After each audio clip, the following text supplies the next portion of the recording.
Cuba Información.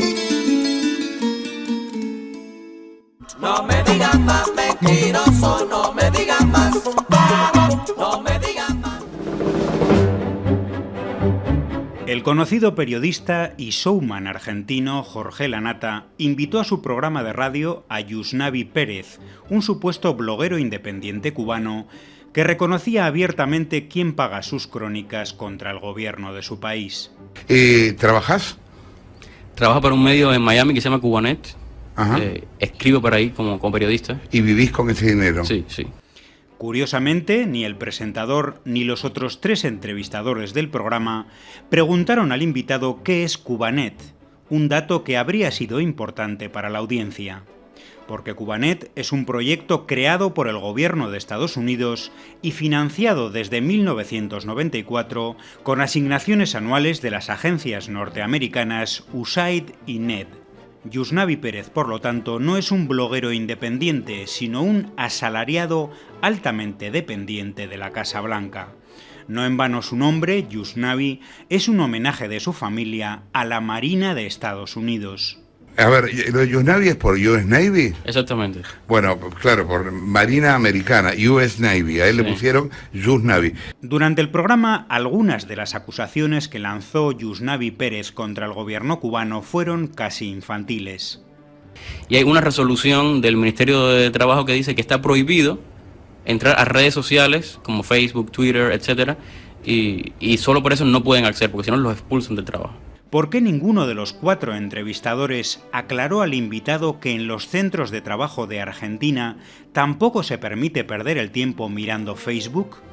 Un ejemplo, en Estados Unidos, en el 8% de las empresas de más de 1.000 empleados se ha despedido al menos a una persona por esta misma razón.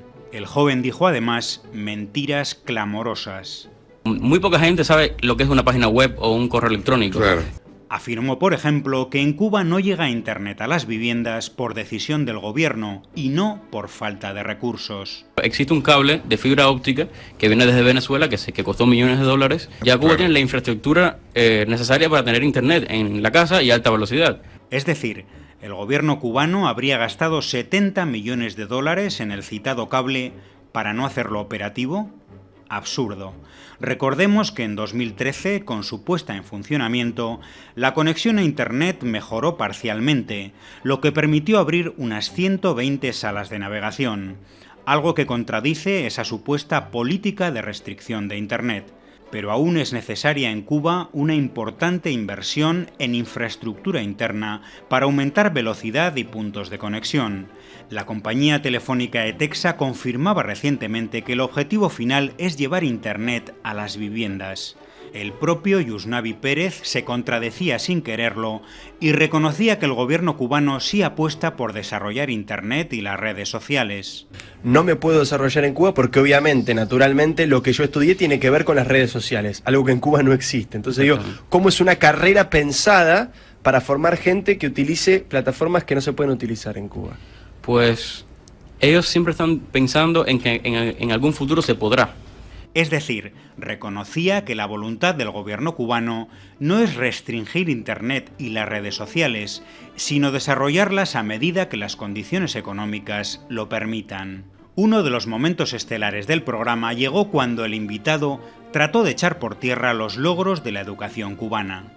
Por ejemplo, ¿qué pasa con la educación? Que hay un déficit muy grande de maestros y han adoptado un método de clases por televisión. En cada aula hay un televisor, ponen una cinta y esa cinta es la que te enseña pues matemática, historia, física, química, etcétera. Perdón, ¿eso es en qué cantidad de escuelas sobre el total? En todas. Los entrevistadores entonces saltaban indignados. Claro, Es vos increíble. me acabas de decir que en todas las escuelas de Cuba no hay maestros, profesores ahí vivos, sino un televisor en cada aula. Las llamadas teleclases, implantadas en toda Cuba en 2002, jamás han suprimido al profesorado. Cierto es que hubo errores y abusos en su utilización, pero lo que el bloguero relata es su caricatura exagerada y generalizada. ¿Cómo entonces la UNESCO, en su último informe mundial, otorga a Cuba el mejor índice en el desarrollo de la educación de América Latina y el Caribe? ¿A quién debemos creer? a la UNESCO o a un bloguero pagado por el gobierno de Estados Unidos. En otro momento el entrevistado habla de los problemas para viajar fuera de Cuba y reconoce que el obstáculo no lo pone el gobierno de la isla, sino las visas de entrada de los países receptores. ¿Qué te pidieron, por ejemplo, para entrar acá? Ok, a mí me pidieron $500 de entrada más $60 por cada día que yo esté. Eso lo tengo que tener en una cuenta en Cuba. Pero el presentador, en el límite del cinismo, culpabilizaba también de esto al gobierno cubano. No, pero eso debe haber sido un pedido del gobierno cubano al argentino. Jorge Lanata hacía gala de una desactualización total sobre la realidad de Cuba. Preguntó al invitado por realidades que desaparecieron hace más de 20 años, como las tiendas para el personal diplomático. Existía en Cuba algo que acá la gente no conoce y que quería que lo cuentes, que eran las diplotiendas. Yo no sé si siguen existiendo las diplotiendas. También le preguntó acerca del mercado paralelo de dólares en Cuba, algo que también desapareció hace décadas. Y en el mercado negro, ¿cuál es la relación entre el peso y el dólar? Este conocido periodista del Grupo Clarín dejaba bien claro el objetivo de su programa: convencer de su error a la gente que en Argentina aún apoya a la revolución cubana.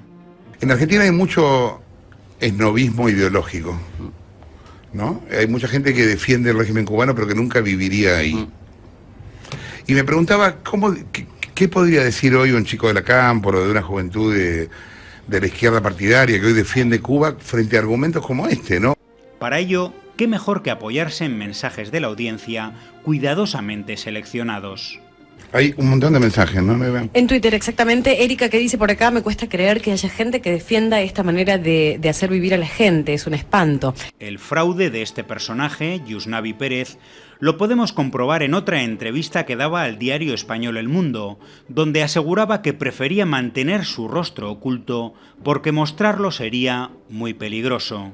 Y lo decía apenas una semana antes de aparecer a cara descubierta en varios medios de Argentina, donde, por cierto, afirmaba todo lo contrario. Algo que nos sugiere una interesante pregunta: ¿cuántos de los 60 periodistas asesinados en América Latina en los 2 últimos años fallecieron en Cuba? Lástima que a Jorge Lanata y a su séquito de aduladores se les quedara también en la gaveta.